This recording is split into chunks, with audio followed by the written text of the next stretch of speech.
Hi guys, welcome to Cherry explains. तो मिर्ज़ान को ना सब सच पता चल जाता है कि इलुल की जान उसी की वजह से गई थी। तो वो अपने पापा को बोलती है कि अब मैं आपसे कभी भी कोई क्वेश्चन नहीं पूछूंगी और आप भी मुझसे कभी भी कोई क्वेश्चन मत पूछना। अब मुझे आपके बारे में सब सच पता चल गया है कि आप किस तरीके के इंसान हैं और अब मैं आप लोगों से तंग आ गई हूँ। और इतना कहते ही ना वो रोने लग जाती है और उसका बाप कुछ नहीं बोलता, चुप करके वहीं पर खड़ा रहता है। और मिर्ज़ान ना बिल्कुल टूटे दिल के साथ वहाँ से ना फिर चली जाती है। फिर जैसे वो बाहर आती है ना, तो बाहर आतिश उसका वेट कर रहा होता है और वो भी रो रहा होता है। और मिर्ज़ान रोते रोते वहाँ से बाहर आ जाती है।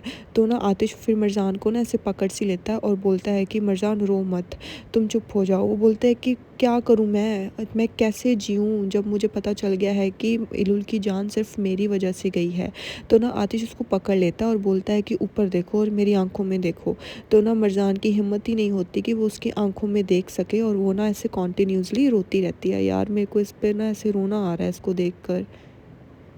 फिर ना वो बहुत ज़्यादा ऐसे रोने लगती है, तो आतिश ना जल्दी से मिर्ज़ान को ऐसे हग कर लेता है। I feel so bad, like Mirzan को ना हर साइड से धोखे मिल रहे हैं। लाइक वो जिस पर भी ट्रस्ट कर रही है, लाइक उसका फादर था, फिर आतिश, तो उसकी माँ, जिससे पर भी वो ट्रस्ट कर रही है ना, वो उसको धोखा ही दे रहा है। तो इसलिए ना आई थिंक वो बहुत ज़्यादा टूट गई है। फिर ना हमें दिखाया जाता है कि असली ना अपनी माँ के पास बैठी होती है, तो वो बोलती है कि जो भी हो गया सो हो गया, अब मुझे फ़िक्र करने की ज़रूरत नहीं है। तो उसकी माँ बोलती है कि फिर भी तुमने अच्छा नहीं किया बेटा, अब आतिश तुम्हें मुझे नहीं लगता कि बिल्कुल भी छोड़ेगा। क्या तुमने अपना दिमाग ख़राब कर रखा है और तुमने ऐसा क्यों किया? हाँ, और तुम्हें क्या लगता है तुम्हें आतिश ऐसे जाने देगा? बिल्कुल भी नहीं, वो तुम्हें ऐसे कभी भी नहीं जाने देगा। तो फिर ना असली उसे बोलती है कि फिर वो कर भी क्या लेगा? हाँ, तो वैसे भी मिर्ज़ान को सब कुछ पता चल ही गया है, तो अब मुझे किसी भी चीज़ का डर नहीं है।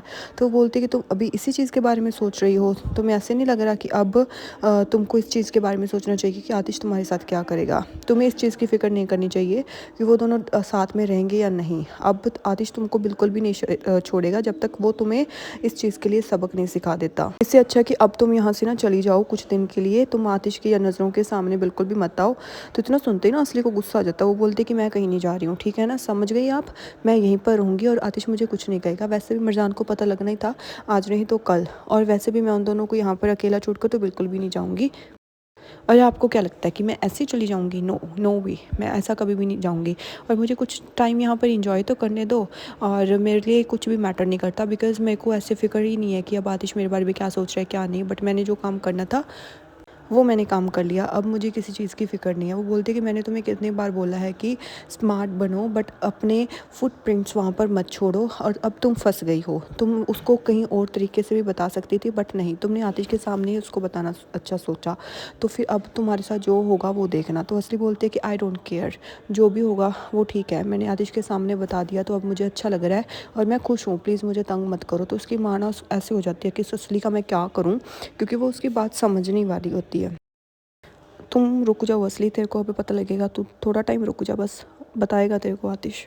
फिर ना उसके बाद हम देखते हैं कि आतिश ना मिर्ज़ान को रूम में ले आता है और घर पे ले आता है। जैसे वो घर के अंदर आती है ना, तो वो उसके रूम में जा रही होती है और तभी वो देखती है कि उसकी माँ वहाँ पर आ रही होती है। तो मिर्ज़ान ना भागकर अपनी माँ की तरफ हो जाती है, पर आतिश ना उसका हाथ पकड़ लेता है और बोलता है कि तुम अब कुछ मत बोलो, छोड़ दो इस बात को।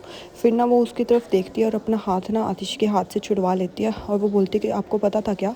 तो उसकी माँ ना ऐसे कन्फ्यूज़ सी हो जाती है कि क्या, किस बारे में पता था मिर्ज़ान मुझे? तो फिर उसे बोलती है कि माँ आपको क्या पता था क्या सच में? वो बोलते हैं कि बताओ ना बेटा, मुझे किस चीज़ के बारे में पता था? तो फिर वो बोलती है कि यही कि मेरी जो अंदर जो किडनी है वो इलुल की है, और अगर मैं ज़िंदा हूँ तो मैं जस्ट बिकॉज़ ऑफ इलुल की वजह से ज़िंदा हूँ। तो इतना सुनते ना उसकी माँ ऐसे थोड़ी शॉक सी हो जाती है। वो बोलती है कि ये तुम क्या बात कर रही हो मिर्ज़ान?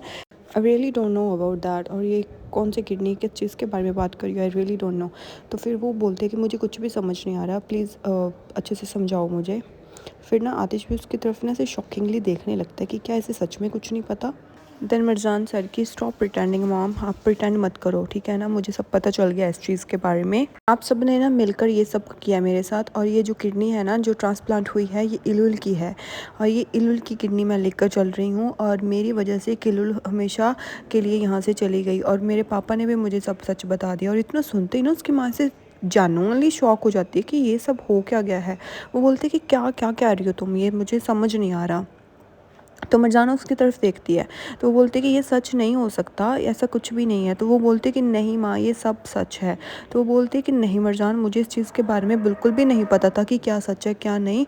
और वो फिर आतिश की तरफ भी देखती है कि आतिश, मुझे सच में इस चीज़ के बारे में नहीं पता था। और मरजान भी ना आतिश की तरफ ऐसे देखने लगती है।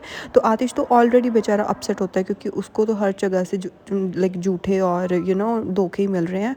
तो फिर ना वो बोलती है कि आई एम सो सॉरी, मेरे को सच में इस चीज़ के बारे में नहीं पता था। फिर ना आतिश मिर्ज़ान के पास आता है और मिर्ज़ान को ना पकड़ के और उसको उसके रूम में ले जाता है। तो नरमी ना वहीं पर बैठ जाती है और सोचती है कि हायदर, तुम ऐसा कैसे कर सकते हो, हाँ ये सब तुम कैसे कर सकते हो। और फिर ना हमें रूम का सीन दिखाया जाता है कि आतिश ना अपने रूम में होता है और मिर्ज़ान का वेट कर रहा होता है। तो मिर्ज़ान ना वॉशरूम से बाहर आती है और उसे बोलता है कि क्या तुम ठीक हो। तो मिर्ज़ान ना कुछ रिप्लाई नहीं करती, वो बोलती है कि मैं नहीं ठीक हूँ, मैं कुछ भी नहीं ठीक हूँ, और मैं ठीक होना भी नहीं चाहती अब। तो वो ना उसको पकड़ लेता है आतिश। तो बोलता है कि तुम ऐसे प्रिटेंड मत करो प्लीज़। तो फिर ना वो उससे छूटती है और ना आगे चली जाती है। तो जैसे वो आगे जाती है ना, तो फिर वो उसे बोलती है कि मैं प्लीज़ अब अकेला रहना चाहती हूँ, तो प्लीज़ तुम चले जाओ यहाँ से, और प्लीज़ चले जाओ यहाँ से। तो फिर ना वो बोलता है कि नहीं, मैं यहाँ से नहीं जाऊँगा, मैं यहीं पर रहूँगा और मैं तुम्हें अकेला नहीं छोड़ सकता। वो बोलती है कि प्लीज़, मुझे प्लीज़ यहाँ से जाना है, तो फिर आप, मैं चली जाती हूँ। वो बोलता है कि नहीं, और मैं ये भी तुम्हें बता रहा हूँ कि इसमें तुम्हारा कोई भी फ़ॉल्ट नहीं है, और ऐसे चीज़ के लिए खुद को डिस्ट्रॉय मत करो जो तुमने किया ही नहीं है। तो तुम अपने आप को उस चीज़ के लिए सज़ा क्यों दे रही हो जो चीज़ तुमने की ही नहीं है, और तुम क्यों फ़ील गिल्टी कर रही हो। वो बोलती है कि अगर मैंने वो चीज़ की नहीं है तो मुझे इतना गिल्टी फ़ील क्यों हो रहा है आतिश।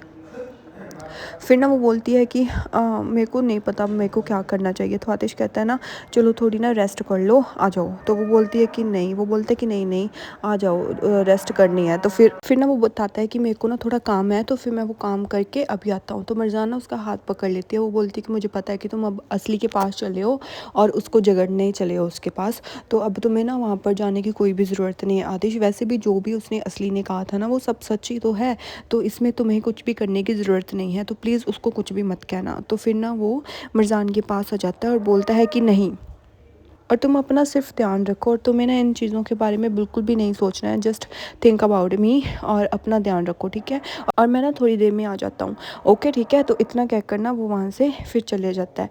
तो मरजान ना रूम में रह जाती है और वो अकेली होती है और वो बहुत ज़्यादा ऐसे अपसेट होती है। फिर ना हमें दिखाया जाता है असली ना अपने रूम में ऊपर जा रही होती है, और तभी वहाँ पर आतिश आ जाता है। तो आतिश जैसे ही आता है ना, तो असली नीचे आ जाती है। तो आतिश ना आकर असली का ऐसे हाथ पकड़ लेता है और बोलता है कि तुम कहाँ पे जा रही हो, हाँ, और तुमने ये क्यों किया, मेरे को ये सच बता दो कि ये तुमने क्यों किया, क्या चाहती हो तुम, हाँ, मैंने तुम्हें बोला था ना कि मरजान को तुम्हें कुछ भी नहीं बताना, आई वॉर्न यू, एंड स्टिल तुमने ये सब किया, क्यों किया असली, क्या चाहती क्या हो तुम इससे। तो असली ना ऐसे फुल डर जाती है, मतलब आतिश का ऐसा गुस्सा देकर मरजान के लिए। तो फिर वो बोलता है कि तुम मुझसे चाहती क्या हो, हाँ बताओ मुझे, तुम्हारी प्रॉब्लम क्या है, और तुम मुझसे चाहती क्या हो, उसको इतना ज़्यादा तकलीफ़ तुम देना क्यों चाहती हो। वो ना उसको असली को ना ऐसे कस कर पकड़ लेता है, और असली ना बिल्कुल ऐसे डर जाती है, और ना आतिश ऐसे ज़ोर ज़ोर से चिल्लाने लगता है कि बताओ मुझे क्यों ऐसे कर रही हो, और असली ना बहुत ज़्यादा ऐसे डर जाती है। वेरी गुड आतिश, ऐसे डांट इसको, तो थप्पड़ मार 4-5 इसके। फिर बोलती है मैं बताऊँ मेरी प्रॉब्लम क्या है, मेरी यही प्रॉब्लम है कि वो एक कातिल की बेटी है।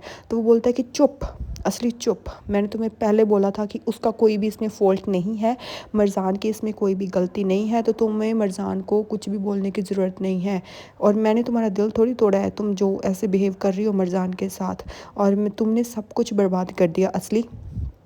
और अब तुम देखना कि मैं क्या करता हूँ। मैंने तुम्हें पहले भी वार्न किया था, और मैं तुम्हें बोल रहा था कि चुप हो जाओ चुप हो जाओ, पर तुम चुप नहीं हुई, और कब तुम ये अपने खेल बंद करोगी असली, कब तक तुम ये सब करती रहोगी। तो असली ना ऐसे चुप हो जाती है और ऐसे ना रोने लगती है और फुल डर जाती है। वो बोलता है कि तुम्हें पता भी है कि मेरे पास और भी तरीके थे तुम्हें चुप करवाने के, पर नहीं, मैंने तुम्हें कोई भी अपनाया नहीं, क्योंकि मैंने सोचा चलो छोड़ो कोई बात नहीं, बट तुम नहीं रुक रही हो। और अब मैं तुम्हें यही बताना चाहता हूँ कि अब अगर तुमने कुछ किया, ऐसे बोलता ही है। तो फिर वो बोलती है कि मैं जस्ट अपनी हमारी फैमिली को प्रोटेक्ट कर रही थी, तुम्हें प्रोटेक्ट कर रही थी। तो तभी वहीं पर एपिसोड एंड हो जाता है। Thank you so much.